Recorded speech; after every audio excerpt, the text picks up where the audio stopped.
All right, so welcome back to part two of our talk about data storytelling. And now let's talk about the three steps to data journalism or three steps to data storytelling, if that helps you think about it in that way.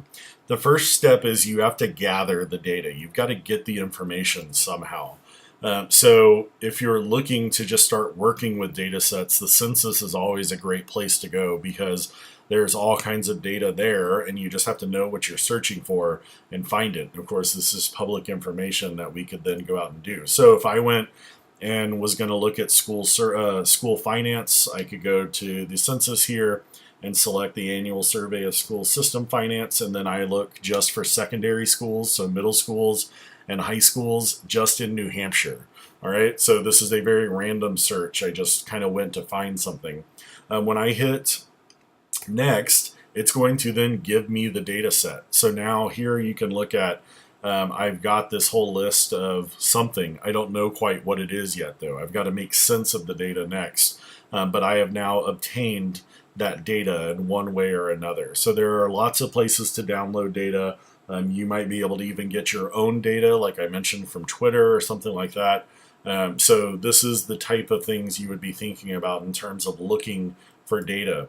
A lot of times we get our data by what are called FOIA requests, and FOIA stands for Freedom of Information Act. So things that are public records, so lawsuits or police records or maybe some communications between the government and other people. You're probably seeing all kinds of FOIA requests right now in the news regarding the Russia investigations. These are things that reporters mostly, but anyone could file a FOIA request. And it doesn't always automatically mean you're going to get the data or you're going to get the information. I mean, they can still block out certain things of what they feel is protected information. But usually, if you're really good at FOIAs, you'll be able to get the information. It doesn't always happen immediately. It might take a couple days or even a couple of weeks, or some reporters have found even a couple of years to get that information. But this is the process we go through in order to file for those types of information. Most newsrooms have someone, at least someone, who is really good at FOIA requests. They're not the easiest thing in the world to fill out or to file, I promise you. But that's the process we use to then try to get data from people who are not going to just give it to us. We can file a FOIA if it's a public right to have that information. In reality, a lot of data is going to be behind lock and key, right? So sometimes you have to do what's called scrape the data. So again, just because you get a data set does not going to mean it's not excuse me, does not mean it's going to be anything that's going to be really easy to read or to understand. So scraping the data is the process of putting it in order to where you can tell what it is. So oftentimes that's going to mean converting it maybe from a PDF into an Excel spreadsheet, or taking web data from HTML and figuring out the bits and pieces you need. So there are lots of different ways to do this, but if you ever hear somebody talk about scraping data, that's what that means. It's taking it and putting it into a list or a table or some way to be able to spot a story or spot a trend within that information. So when we talk about the power of data and harnessing that power of data, I like to use an example from Yelp and Google Maps. So I'm sure many of y'all use Yelp. When you go to Yelp and you go to a business's profile on Yelp, you not only see the reviews and their business information, you're also going to see a map that pops up. Now, Yelp would not have time or resources to build its own map platform, right?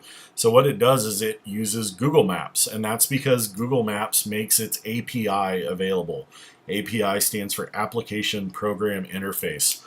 Think about it as a backdoor into whatever platform or whatever product that is. So Google Maps makes that available.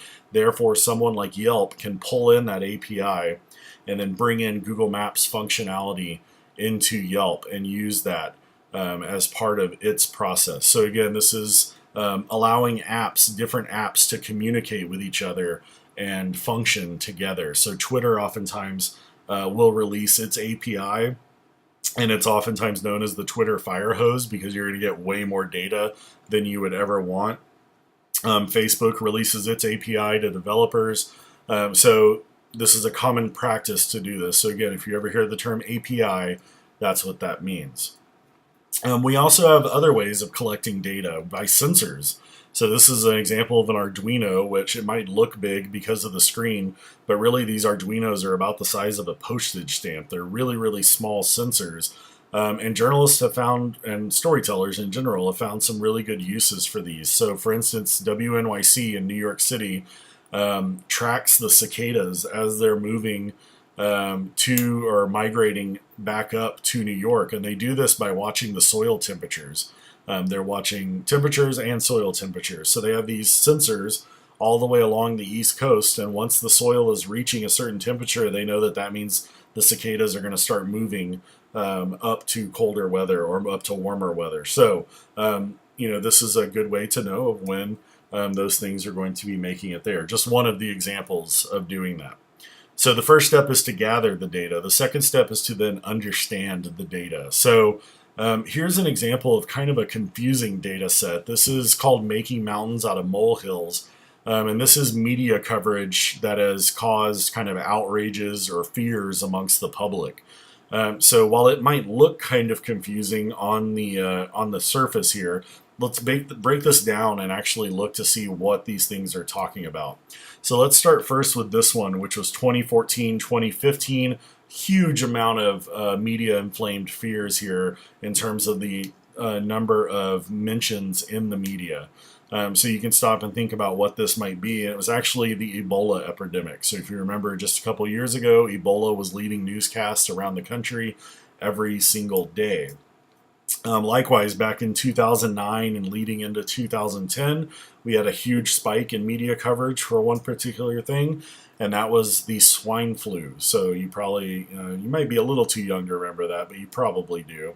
Then we have a list of, or we have media coverage of this that's pretty isolated at the beginning through the early 2000s, pretty steady in the late 2000s, but then you see a big uptick in the past couple of years in terms of that coverage. And that's actually vaccines, right? So you can probably guess where these bumps would be there, and that's probably back to school, right? But when you stop to think about why it might be getting more coverage now, and that's because of the debate over vaccines, right? So more coverage based on the debate over those. And then here's one that's really interesting. If you look here, I'm just going to tell you what this is, and it's actually video game violence. So this is media coverage of video game violence. And if you look, you're going to notice every one of these years, or most of all these years, have spikes on two specific days. I'll tell you, the first one is Christmas, but I want you to stop and try to think of when media might be reporting on video game violence on the same day every single year. So that exact day is actually the Columbine anniversary. So video game violence is often blamed for part of the Columbine motives behind those shootings. And so on the anniversary of those every single year, you get a spike in media coverage regarding video game violence. Here's one that's kind of fun, and I want you to take a second to look at this. You can hit pause if you want to, and try to figure out what this is. So here's a data set. We've got some random days, we've got months along the bottom, and we've got a couple of spikes throughout those. So stop for just a second here and try to figure out what this is articulating. So I will go ahead and hopefully you hit pause. So while you were thinking about that, I will go ahead and tell you this is the most common breakup dates. So you can look here that a lot of people break up during spring break. Probably no surprise there, right? Want to go have fun during spring break, so you don't want to be in a committed relationship. You can see right before Christmas, people break up, right? You can probably guess why. They probably don't want to buy Christmas presents for them, right? Summer might not be a surprise. People move away from college and they break up when they move away. One interesting thing there, you'll see a spike on April Fool's Day that probably started as a joke, right? And then fights start. And people actually do end up breaking up. And then there are big spikes on Mondays, which that probably makes sense to you too. When you stop and think about it, something happened over the weekend, you break up on Monday. So interesting that we can, guess patterns based off of data sets that we see come to life. So the first step is gather the data. The second step is understanding the data. And then the third step would be communicating the data.